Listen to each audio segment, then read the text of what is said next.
Jack's Insects by Emond Silois. Chapter 1. Inside the Book. It was getting quite near bedtime, and Jack and Maggie were both tired. They had been up late the night before because it was Jack's birthday. On that day, Jack had only had time to look at the cover and illustrations of the new book on natural history which his mother had given him, and now several important things, such as meals, walks, and games, had prevented his reading it in a proper way till the evening, so that he was still in the first chapter, and so sleepy that even if there had been time, he would not have been able to get to the end of it. But nothing would have made either him or his sister Maggie want to go to bed before the hands of the clock had got to the right place, and the proper remarks about it had been made. This book was mostly about insects, because as the rest of the animal kingdom had been exhausted upon previous birthdays, only insects and spiders and things of that sort were left. This was one very good reason for having them now, for a new book ought to be about something new, but a still better one, perhaps. What was that? Just at that time, Jack was more interested in insects than anything else, so that he had bought a butterfly net and was trying to make Maggie interested in them too.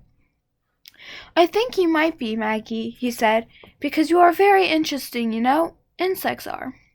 "I am interested in butterflies," said Maggie, looking at a picture of some which Jack had come to. "That is, they're pretty, but I don't like killing them." "But that's entomology, you know, Maggie," said Jack.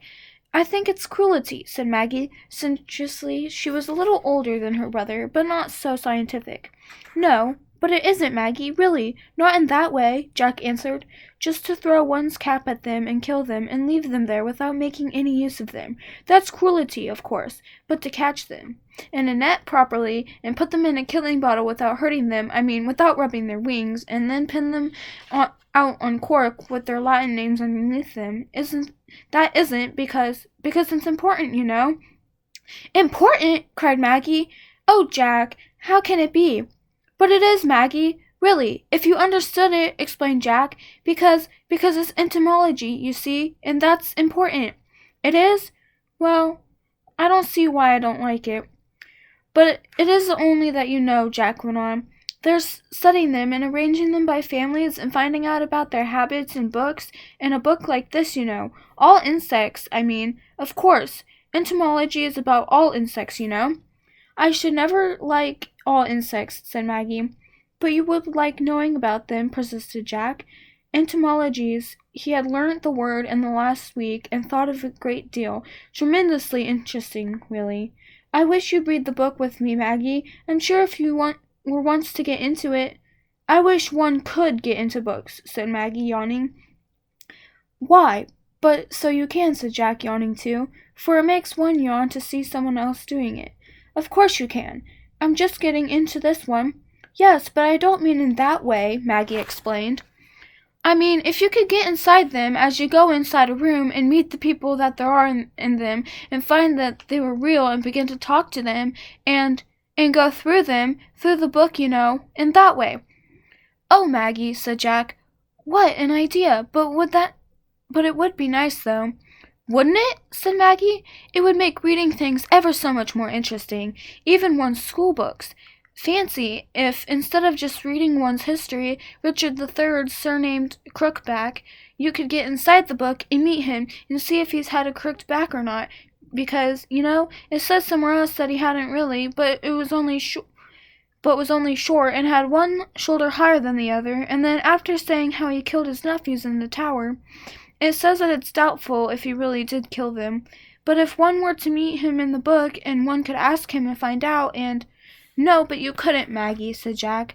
"At least not to be sure, because first he mightn't say or not say right, and besides, if you meet him in the book, he'd have to be what he was there, and he'd just keep changing, and you know, you'd never really know." "Oh dear," said Maggie, "I never thought of that, but that would make it all more fun, you know, because they'd be contradicting one another, and then of course they'd have to fight, because they did in those times. Fancy one Richard III, who was only short with one high shoulder, challenging another because he was a real hunchback." "Oh, Maggie," said Jack, "what nonsense you're talking." And then, continued Maggie, there'd be Shakespeare's Richard III, and they always mentioned him as something different, and he'd have to fight too. Of course, I believe he'd win, and besides, they all want to kill each other so that only one of them should come to the crown because they couldn't all reign. How could they?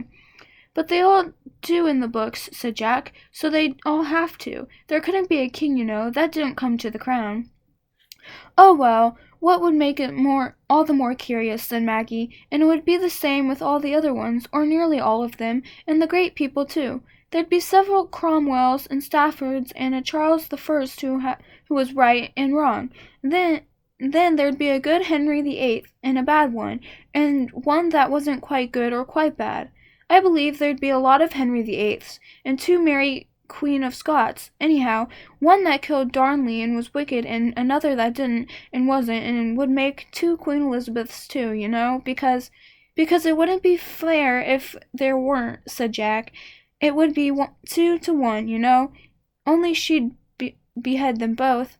No, I don't mean that, said Maggie, but there'd be a Queen Elizabeth who was justified in beheading her, and a Queen Elizabeth who wasn't justified, because there must be one for each kind of Mary, you know, and they'd all be arguing and disputing.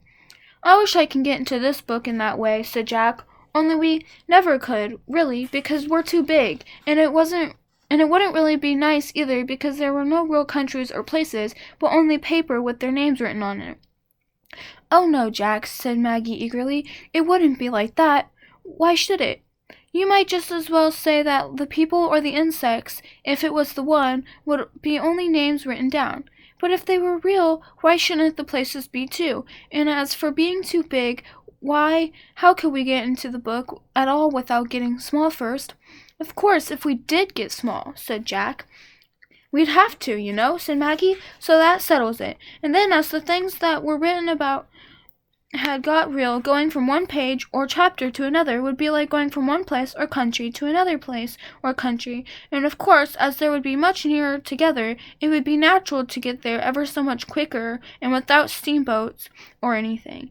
It would be absurd to have a steamboat to go to America or India, and when Europe was only a few lines or paragraphs away from them, we could walk there easily. Of course we could, said Jack. That wouldn't be the natural way then. And then, continued Maggie, if we were small enough to talk to one person or animal in a book, it would be just as natural to get a little smaller or larger so as to talk to another, you know, because they're different sizes. So then we should always be the right size whoever we're talking to, and an animal or even an insect can talk in a book, so that would make it natural too. It would be fun, said Jack. Yes, said Maggie, and I don't see any reason at all why it shouldn't happen. Nor do I now, said Jack, and then they neither of them said anything for a while. Oh, Maggie, cried Jack, all of a sudden, and in a half-surprised tone of voice, I believe I'm getting inside the book. Are you? Said Maggie. Yes, I am, really, Jack answered. Do come too. I don't know if I can, said Maggie. It's because your head's on the book, I think. Your head's quite near it, too, said Jack, and it's touching mine, and it was you who thought of it. You know, Maggie, you might come. I'd much rather go into my history book, said Maggie. It would be much nicer talking to historical characters than to insects. Not if you liked entomology better than you did history, said Jack, and besides, that book's not here. Oh. What? Said Maggie, and directly afterwards she called out, Oh, Jack, I believe I am going into it. Then we both are, said Jack, because, oh, what was that? Said Maggie. Something flashed. A butterfly, I think it was, said Jack, because it flashed blue and, oh, cried Maggie. What flashes and what wonderful color. Oh, it can't be a butterfly. It is, said Jack. I'm sure it is. It's the great Morpho butterfly that I just got to, and you can see the flashes he makes a quarter of a mile off. Oh, there, you saw him then, Maggie, didn't you? Yes, that was a butterfly, I think, said Maggie. He may come nearer soon, said Jack. Then this must be a forest in South America, because that's where the great Morpho— Oh, Maggie, what trees! Oh, and there are more butterflies. What butterflies? Oh, Maggie, do look. Oh, there. That was the great Morpho again. He's coming near. I believe he's going to settle. By jingo, he is settling. How beautiful and—" This was in a tone of deep disappointment. "I haven't brought my net or my killing bottle." "I'm glad of that," said Maggie. "Oh, Jack, how can you want to kill such beautiful creatures?" There were flashes all about now, and everything was getting plainer. They were certainly in a forest, and it was a tropical forest, too. That was quite clear because of the trees and the butterflies, so as there were no tropical forests at all near them, except in the book, there could be no doubt whatever that somehow they had gotten into the book because, as Maggie said, there was no other way of explaining it. Perhaps that was why things didn't seem quite so strange as one might have expected, because the trees were just like they were drawn in the pictures, only quite real, so that it would only be a wasted time to describe them, because everybody knows what a tropical forest in a picture looks like. But as for the butterflies, it seemed to both Jack and Maggie that ones in the book could never have been so bright or so beautiful. But of course they must have been, because there they were. They wondered, too, for a little, how they could be flying about. But soon they found out that it was the descriptions more than the pictures that they were like, and it was the same before long with everything, and then they began to forget that they were in a book at all. It was quite real, even when one of the butterflies, it was one that Jack had said was the great Morpho butterfly, the most beautiful, or at any rate the most splendid one of all, began to say something, in English too. In fact, to make an answer to Maggie's last remark.